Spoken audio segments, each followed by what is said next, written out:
में धीरे धीरे एडजस्ट हो गई। इधर बहू भी अच्छी थी और अच्छे से अपने ससुराल के माहौल में घुल मिल रही थी। इस तरह दोनों बच्चों की शादी की सालगिरह भी आ गई। 1 साल बाद बहू ने खुशखबरी सुनाई और ये खबर सुनकर सब बहुत खुश हुए। अब बहू की तबीयत खराब रहने लगी। प्रेगनेंसी की शुरुआत ही थी, इसलिए उसे सुबह सुबह बहुत उल्टियाँ होती और बहुत कमज़ोरी रहने लगी थी। वो घर का काम भी पूरी तरह नहीं कर पा रही थी। उसे ऐसा देखकर विमला जी मन ही मन में सोचते कि ये तो इसके काम से बचने का तरीका है। सुबह सुबह महारानी लेट उठती है, सारा काम मुझ पर डालकर आराम फरमाती है और बीमार होने का बहाना बनाती है। और ये सब मन में सोचते सोचते विमला जी अनमने मन से घर का काम करती। बहू को मुंह से तो कुछ ना कहती, पर उनके व्यवहार से बहू को भी लग जाता कि सासू माँ उससे नाखुश हैं। पर वो करती भी तो क्या, वो ये सब जानबूझकर नहीं कर रही थी। उससे जितना होता वो उससे ज़्यादा ही काम करने की कोशिश कर रही थी। धीरे धीरे वक्त बीता और 7वें महीने में बहू पीहर चली गई। वहाँ जाकर उसने पूरा आराम किया और सही समय पर उसकी डिलीवरी हो गई। बेटी ऑपरेशन से हुई थी, इसलिए उसे हॉस्पिटल में ही एडमिट रहना पड़ा।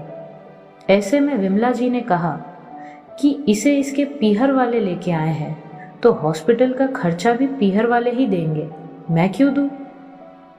बहू के पीहर वाले थोड़े गरीब थे, इसलिए वे उसे हॉस्पिटल में एक अलग कमरा नहीं दिला पाए, बल्कि उसे जनरल वार्ड में ही सबके साथ रहना पड़ा। जनरल वार्ड का टॉयलेट बहुत ही गंदा होता है, वहाँ जाना किसी के लिए भी बहुत मुश्किल होता है। एक तो ऑपरेशन का शरीर, इतनी कमज़ोरी, और दूसरा उस बाथरूम में इतनी गंदगी। इस कारण से रेखा को बहुत दिक्कत हुई, पर वो कुछ नहीं कर सकती थी क्योंकि उसकी सासू माँ ने उसकी डिलीवरी का खर्चा देने से मना कर दिया था। 7वें दिन उसे डिस्चार्ज किया गया और वो अपने पीहर चली गई। फिर 3 महीने बाद वो ससुराल लौटी। इतने में बेटी ने भी खुशखबरी दे दी थी। बेटी की खबर सुनकर तो विमला जी खुशी से पागल हो गई, लेकिन उसे बेटी की बहुत टेंशन हो गई कि वो अपने घर का सारा काम कैसे करेगी, उसकी सास उसका ध्यान रखेगी या नहीं। और इस टेंशन में विमला जी अपनी बेटी को अक्सर घर बुलवा लेते और उसे पूरा आराम करवाते, तरह तरह के पकवान बनाते और हर तरह से उसका ध्यान रखने की कोशिश करते। जब उसे ससुराल भेजते तब भी उसे 10 हिदायतें देते कि ज़्यादा काम मत करना, अपना ध्यान रखना, और साथ में बादाम काजू भी बांधते ताकि बेटी स्वस्थ रहे। ससुराल जाने के बाद भी विमला अपनी बेटी को दिन में कई बार फ़ोन करके पूछती कि उसने कुछ खाया पिया क्या, वो ठीक है या नहीं, उसकी सास उसका ख्याल रख रही है या नहीं, कहीं वो ज़्यादा काम तो नहीं कर रही। विमला जी को देखकर ऐसा लग रहा था जैसे उसकी बेटी इस दुनिया की पहली लड़की है जो प्रेग्नेंट हुई है। ये सब बहू भी देख और सुन रही थी और सोच रही थी कि जब मैं प्रेग्नेंट थी तब तो इन्होंने ज़रा सा भी ख्याल नहीं रखा मेरा, और मैं काम कर रही थी फिर भी मुझसे नाराज़ थे, और आज इनकी बेटी के डिलीवरी में ये उसका कितना ख्याल रख रही हैं और उसे कितना आराम दे रही है। पर बहू ने कभी कुछ नहीं कहा, क्योंकि यदि वो कुछ कहती तो सबको लगता कि वो अपनी ननद से जल रही है, इसलिए उसने ये बातें कभी किसी से नहीं कही। पर अपनी सास की इस दोहरी मानसिकता पर उसे बहुत विचार आता। धीरे धीरे बेटी का भी 7वां महीना लग गया और विमला जी ने अपनी बेटी को घर लाने की जल्दी मचा दी और उसे घर ले आई। अब तो बस विमला जी को बेटी ही बेटी दिखती। बहू बेचारी अपनी छोटी बच्ची के साथ पूरे घर का काम करती और विमला जी का पूरा ध्यान सिर्फ अपनी बेटी पर होता। वो उसे उठने तक नहीं देती। बेटी की डिलीवरी हो गई और उसे एक स्वस्थ बेटा हुआ।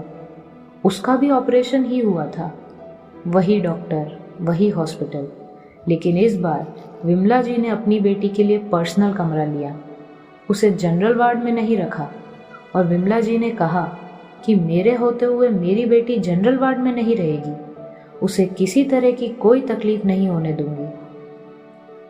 बहू सब देख रही थी पर कुछ ना बोली, बस ये सोच रही थी कि कितना फर्क है बेटी और बहू में। यही ऑपरेशन मेरा भी हुआ था, तब तो मेरी सास को मेरी तकलीफ नहीं दिखी। आखिर क्यों ऐसी दोहरी मानसिकता? क्या मेरी तकलीफ उन्हें तकलीफ नहीं लगती? पर बहू भी अपनी ननद से प्यार करती थी और उसके लिए बहुत खुश थी, इसलिए उसने इन बातों को नज़रअंदाज करना ही सही समझा। बेटी 7 दिन बाद घर आ गई और बहू का काम डबल हो गया, क्योंकि अब उसे अपनी ननद, उसके बच्चे के साथ साथ पूरे घर का काम और अपनी छोटी बच्ची का ध्यान भी रखना था। विमला जी को तो बस उनकी बेटी और उसका बच्चा ही दिखता। वो उसे 1 मिनट के लिए भी अकेला नहीं छोड़ते। जो खाना पीना हो बहू को ऑर्डर कर देते और बहू बेचारी सब कुछ चुपचाप करती, पर विमला जी फिर भी उसके किए हुए काम में मीनमेट निकालती। अब तो बहू के सब्र का बांध टूट गया और उसने अपनी ननद से माफ़ी मांगते हुए कहा कि दीदी, आप ये मत सोचना कि आपकी वजह से मुझे कोई दिक्कत है या आपसे मुझे कोई जलन है। मैं आपका हर काम दिल से करती हूँ और आपकी खुशी में मैं भी आपके लिए खुश हूँ। पर मुझे आपकी माँ से तकलीफ है। आपकी माँ एक दोहरी मानसिकता वाली औरत है और मैं इनकी इस मानसिकता से पूरी तरह से परेशान